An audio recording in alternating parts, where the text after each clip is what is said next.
you sit in this seat? I don't know. Well, we'll swap for next time and I'll show you. We did an independent one. We can actually both sit in the same... Come on, I could... come on. Actually, this is quite sweet. Yeah. To be honest, it helps my shot, but I'm not sure it's the most comfortable. Yes, it's probably also like, why are they that cozy? Yeah. Guys, congratulations on the show. I watched the first episode this morning. Great fun. Really, really enjoyed it. I wanted to take you back to... I like the poster though. I wanted to mention the poster because it looks like you're both in a scene from Inception. Yes. With all the broken glass and debris. Yeah. You're going to see a lot of these visual effects in the show. I was going to say, in this is a bit of a later precursor episodes. for where it goes because Yeah. you don't get Well, that in the first maybe episode. this is a precursor of season 2. Yeah. Because, yeah. When we time jump. I think it enhances the drama. I think if you sell anything as a Marvel movie or something, you're bound to have an audience, aren't you? Yeah. It's pretty cool though. It's pretty cool. Yes, congratulations. Thank you very much. I want to take you back to the beginning, if I may, about when you first got the script and heard about the idea, about what it was about these characters and this story that spoke to you both as actors and why you wanted to get involved. Well, I was sent the script and I remember reading the first episode and I was hooked by the end of the opening title sequence.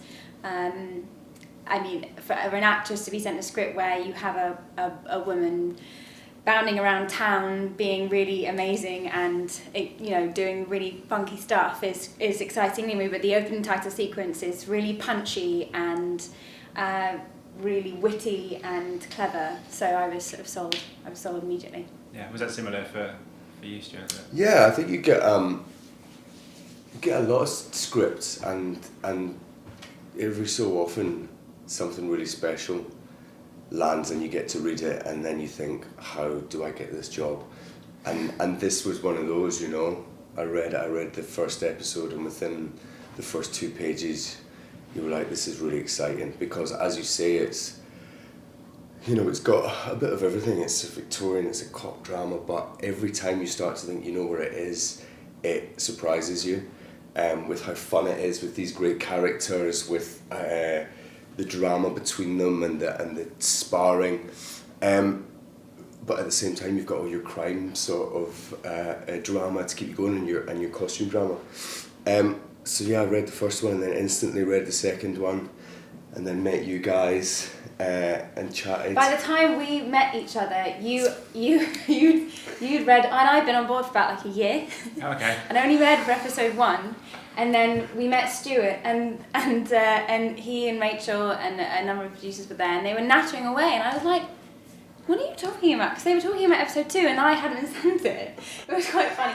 Anyway, yeah, so I'm sure you'll get it. So, episode 2 I was on board after episode 1, so but anyway, Rachel very embarrassed. So I had to tell Kate what happened, yeah. I had to talk you through it, tell you what your character did. But yeah, it's just a really, really exciting, fun script, you know. So it was a no-brainer. Yeah, that's episode 2 behind you. Yeah, all those explosions and things. Yeah, exactly. Yeah. Excellent. But yeah, even you get a sense from the first episode that, as you say, there's this real the marriage between the Victorian stuff and the detective stuff mixed with this kind of vibrancy and this kind of punchy humour. Yeah, it is kind of what our audiences kind of want these days. They want a bit of both, and it seems that TV, particularly at the moment, is doing both very, very well, given the success of so many different shows. Was this something that you hope that this one does the same because it has all those elements that people seem to be craving right now? Yeah, I mean, you have no idea how people are going to respond to it, but I mean, we had the best time. We genuinely, I mean, people say we definitely had the best time. I had a really good time filming this, and I think that's down to many aspects. The crew were amazing, but mostly me. And you can say. And really only just Stuart. But the scripts are written in such a way that the scenes are so dynamic and so fun. And it's so, you sort of know, it's very clear how to navigate your way through them. And I think the experience that we had shooting it and playing those scenes will play out when you then come to watch them. Because it has that, dynamism and the wit, but also there's a little bit of social and political drama going, fed through it, and it has a lot of stuff that people are going to really enjoy, and everyone loves a period drama, and this has a slight twist to it where it's a bit more accessible, and it feels very cool and modern. Yeah, sorry, it does feel very, very, very, very cool. It has a little bit of a twinge, I guess, because obviously we've had Sherlock, but that's set in modern times. But it has that kind of, and as I say, that you can still have all the drama. I think that was what really stood out to me, was you can still have all the drama. You can still have your crime of the week or your overarching crime through the series. You can still have your characters. It's just, I mean, Rachel is a genuinely amazing writer. Like, the way that she has written this is different from how anyone else would have written it, and it's about that. It's about the sparring is fun, the cuts are fun, how you know, even just the way it's cut has a sense of fun about it, but you still have all the drama, and you still have the beats of emotion, and you still have the pain of these characters, you know. I think there's farce in real life, and that's, you know, if you play it, the truth of it, you know, there can be ridiculous and fun moments, and, you know, you always getting the one up on me, and it just adds that other dimension, so we're not sort of sitting into this very dramatic, it's crime, it's, you know, it's bad guys. That's what really makes it different, I think, and that's why it was so much fun, and getting to bounce off Kate, you know. I mean, she's a remarkable actress. And I mean, you genuinely are, but it's like you get to just, we would just rock up, and because the scenes are so well written, I mean, you learn it, and you sort of just do it, and Dec, the director, would let us do that and just play in the space. The sets were amazing, our locations, the office of your office and all these different places, so you literally got to just play, and that was fantastic. Yeah, there's a great scene at the end of, not to give it away, the end of episode 1, there's a great scene with you and the uncle / father, and then it kind of goes away, and then obviously you come into the situation. But it does give you a great sense of what the show is about, and all those things that you talked about. That scene must have been like a bit of the antithesis of what you were to expect going into the other episodes, because it does have all of those elements. Was that a fun space to, like I said, fun space to navigate? Because it did have all the elements that make the show work for you guys reading the scripts. That particular scene? Yeah. I guess it's clever. The scenes are cleverly woven, and what's really beautiful about the use of there's this character of her father, who's not spoiling to say that he dies at the beginning of the series. He dies. Yeah. Sorry, Stu. Plays in the rest. Turns out he hasn't read it. Siri. And he comes to her, and he's sort of this support, this kind of guidance, this conscience for her, and what's beautiful is that he arrives at the end of that episode, and it's a beautiful tying up of this emotional journey that she's gone on. Episode 1's quite an interesting thing, and I think it's true for any new series that where you're sort of thrown into this new world. There's a lot of stuff that happens, and it very cleverly kind of just ties things up at the end of the first episode, and then I feel like they come together in a way which they tend to. So there's a lot of sparring, and then finally at the end of the episode they sort of come together, and then you see them wrestling with that throughout the rest of the series. Yeah, there's a great scope to it as well. I mean, where do you guys shoot? Because the sets and everything look absolutely fantastic, and the dress and everything else, but you probably shot in a location that's completely removed from what it is, you know, probably stepped out into Dublin. To Dublin, there you go. Dublin's amazingly for Victoria. But Dublin is London. more London than London. Yeah. Yeah. It really is. I mean, everything, you know, when before we started, you sort of don't really know a lot of these things are shot a lot in studios, and you're doing inside, outside, and you go out and get the outside of the buildings and your street stuff, and then you go into the studio for 2 months. And on this, they made the choice and really pushed to have everything on location. I think we did 5 days on a back lot, and everything else was location. I mean, even down to your office, my office, the police headquarters, nothing was done in a studio, so it was all moving around Dublin, finding these amazing locations, and I think it gives it a real feeling of grittiness. You know, it's not sets. These are all lovely gritty buildings with you know, their imperfections, and that was lovely. Not to be in a set. And great to bring your mum around as well, because there was this house called Cabin Teely House. Mm-hmm. If you're ever in Dublin, you should go. It's lovely gardens, and but in this old stately home, it played home to lots of different rooms and houses that are supposedly all around London. But when your family come and visit, you can say, this is Rupert Parker's living room, and then the next room is, this is my living room, this is my kitchen. So it was actually quite convenient. Yeah. Come on the week that we're shooting Cabin TV House. Exactly. Yeah. You get a scope for the for the scenes. How long was the process for you guys getting involved? Because you said it was almost a year that you'd been kind of signed on and everything. Was it a long process before that as well, auditioning and everything, or was it quite a quick? So the truth is, and this has never happened to me before, and it will never happen again, but Stuart and I, actually this is true for you too, Mm-hmm. we'd never read for the part ever, and the first time we spoke the lines out loud to anyone was in the read-through. Yeah. So we were terrified. Slightly terrified, yeah. So they expecting to be sacked. Yeah. They thought that we were right for the parts because they stupidly thought we were right for the parts. It was a very lovely thing, and it will never happen again. But it was a very, very lovely thing. I hope and we actually met. We were both so terrified, or I certainly was, that we were like, right, we've just got to speak it out loud, haven't we? Shall we go for a glass of wine and then we'll head down? We filmed in this beautiful part of Dublin. We were sort of out by, 20 minutes out of Dublin on the coast, and we're like, listen, we'll go for a wander. And we sat down by the harbour and just read episode 1 and 2 out loud, just to get it out. The night before the read-through. Just to speak it out loud. Yeah.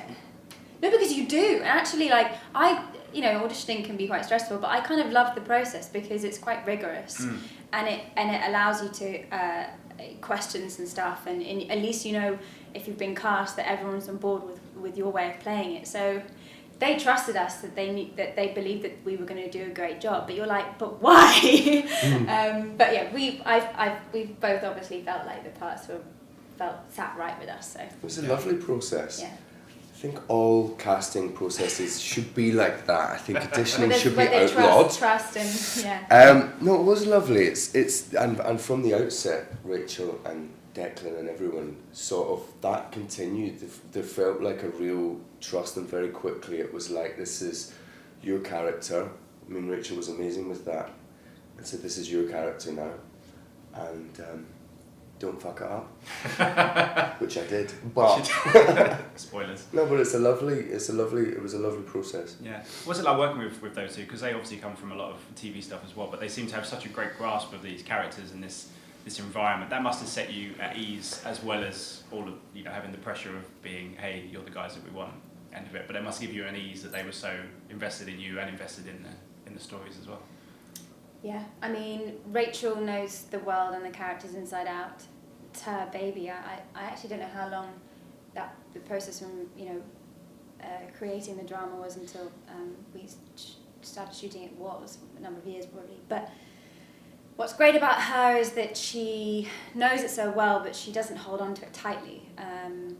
She has an idea of what she wants, but she allows everyone to do what they need to do. And I think that positive atmosphere starts from the top. So it meant that, and that's true of Declan too, and they have a really wonderful working relationship where she trusts him and she loves what he has in mind and his vision. So everyone was allowed to just do their best work and felt like they were all supported, and that's true for us, but it's true for hair and makeup and costume and set design. I mean, everyone felt like they had everyone's trust and ownership, and it then meant that we all had a really nice time, which I think is one of the most important things. So. Yes. Yeah. Absolutely. I'm always fascinated with TV because you guys get to spend so much more time with a character than you would, say, doing a scene or 2 scenes in a film. Mm-hmm. Does that alter your process a little bit, and does it give you a little bit more kind of liberation in some ways, that you're going to spend more than, say, a couple of days? You're going to be spending months with these guys, and not just in one environment, but over the course of a period of time. That must be a different sensation, but a good one as well. Yeah, I think it's a really lovely thing. I think it's a lovely you know, that's kind of where we're at now, that you get to show a character over 8 hours or 16 hours or like 24 hours, and you get to show so many different sort of variants of a character and so many different parts of them, where in a film you might go from there to there to there. You sort of get to do that so much more with TV, and I think you get to hopefully slightly hold a little bit back and know when you're going to show those moments. I love it as a way of being able to show a character. You do really get to know them, and you sort of learn episode to episode, oh, I've not seen a bit of that, I might try and put that in. So it is a lovely thing if you love the character. Of course. Which, yeah, I mean, both our characters are so brilliant to play, you know, they're really lovely characters to play. There's a real richness to TV these days. I mean, it's becoming this massive, well, I say phenomenon, but TV is so strong now that it's kind of on a par with movies. And the scope of them is so big, and you get to spend so much time with the characters and everything else. Do you think TV is the kind of, not the place to be, but do you enjoy the challenges that it's presented at the moment? Because there's a lot of, there's so much kind of richness to what's going on in TV at the moment. Yeah, I mean, I love working on TV. I've had some wonderful experiences, and actually I was having a conversation with someone about this the other day. I think it changed. I feel like Band of Brothers changed it. You know, this like, you know, epic, the fact that with TV it can be long and epic and it's filmic in its content and it's in its visual, the way it looks.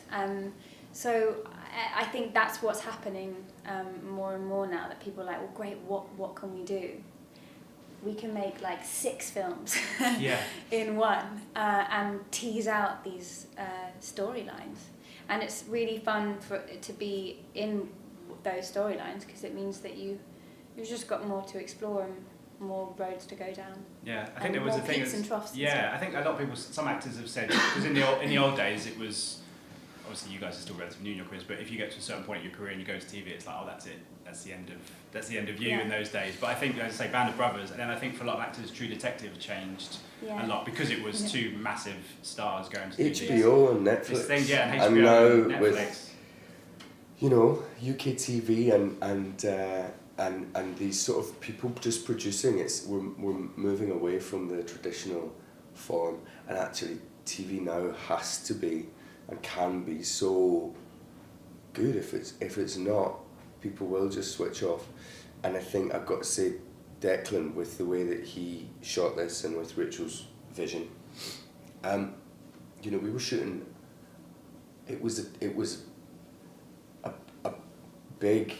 It was a tight schedule. You know, we were doing sort of 7-8 pages a day, sometimes 4 scenes, and Dec was always looking for how to make the scene interesting, how to shoot it interestingly, and did amazing sort of special shots, doing them from above, below, you know, taking the time to really think about how he was going to shoot it, giving it that extra sort of coolness and more filmic look, you know.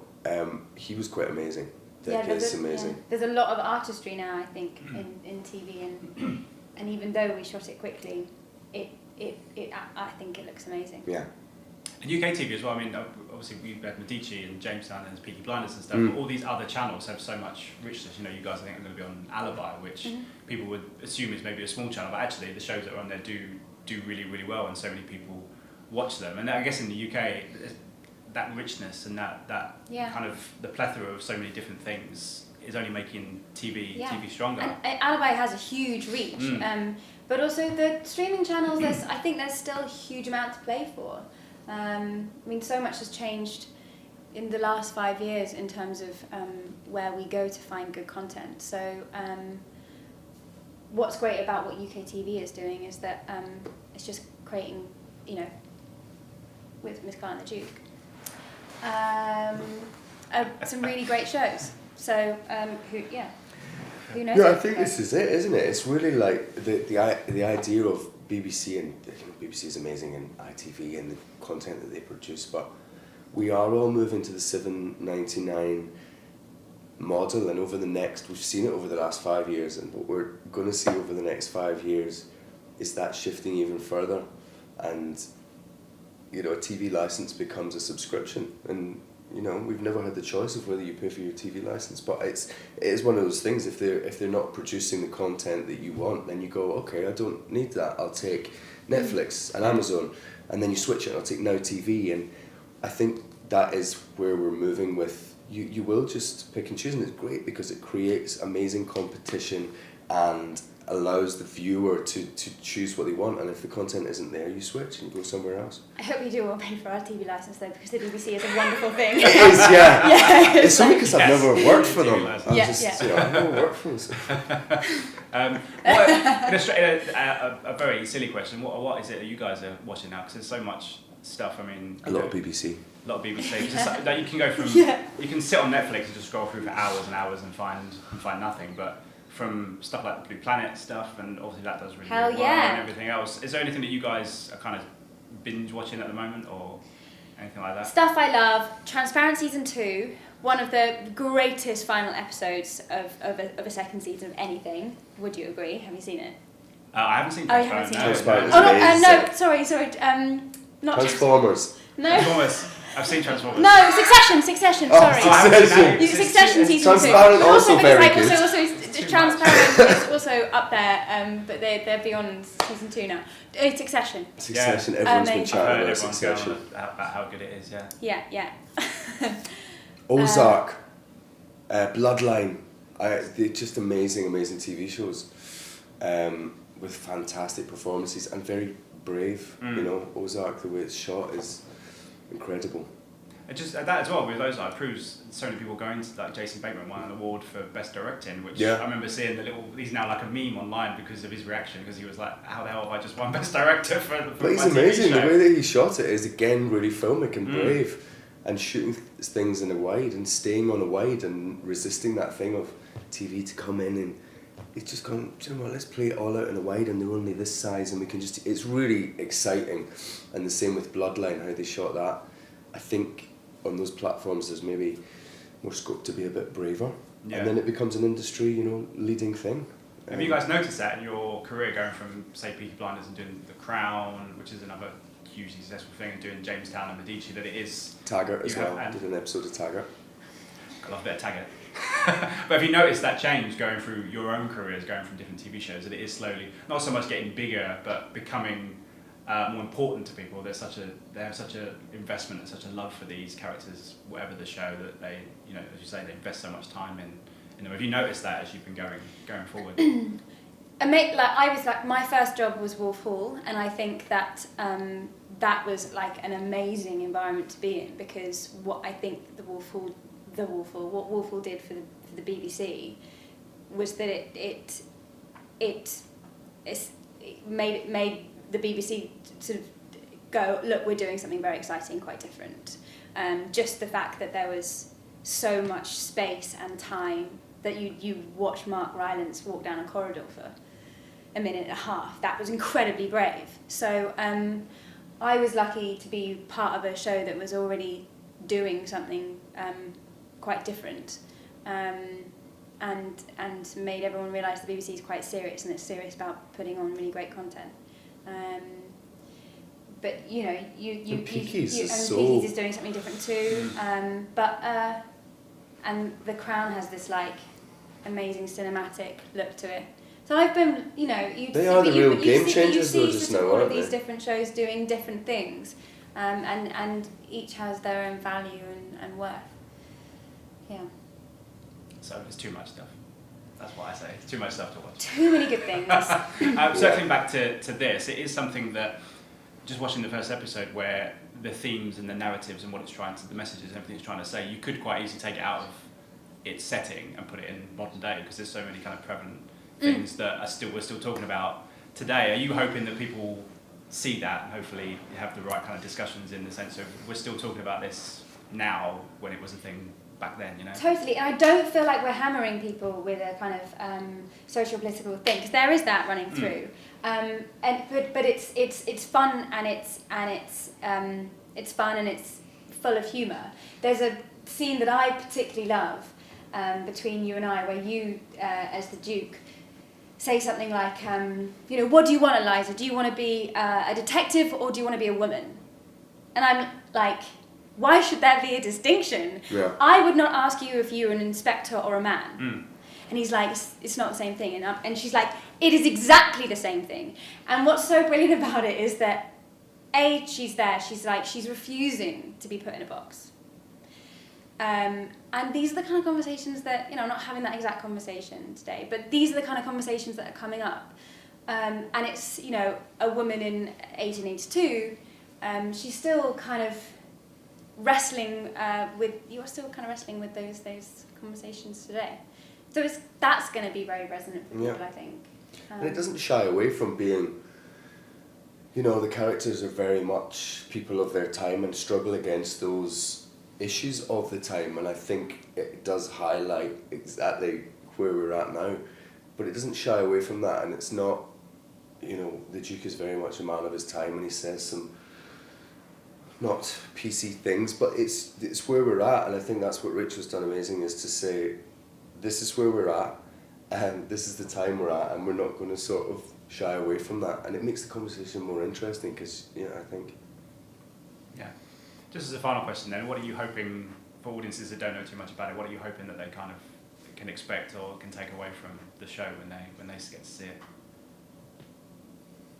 I thought you can answer that one. I'm just excited for my mum to see it. I'm excited for the whole family to be able to watch it and love it, my brother, my sister, and I think that's what it is. I think it will, it's something that everyone will love. No, I mean, it's lovely to be able to have something like that. Yeah, and a season 2? Oh, yeah. Discussions going on? There's chat. Yeah. We've had a lot of enthusiasm. There are some people who've seen the whole thing, and I think we've had a few thumbs up, so yeah.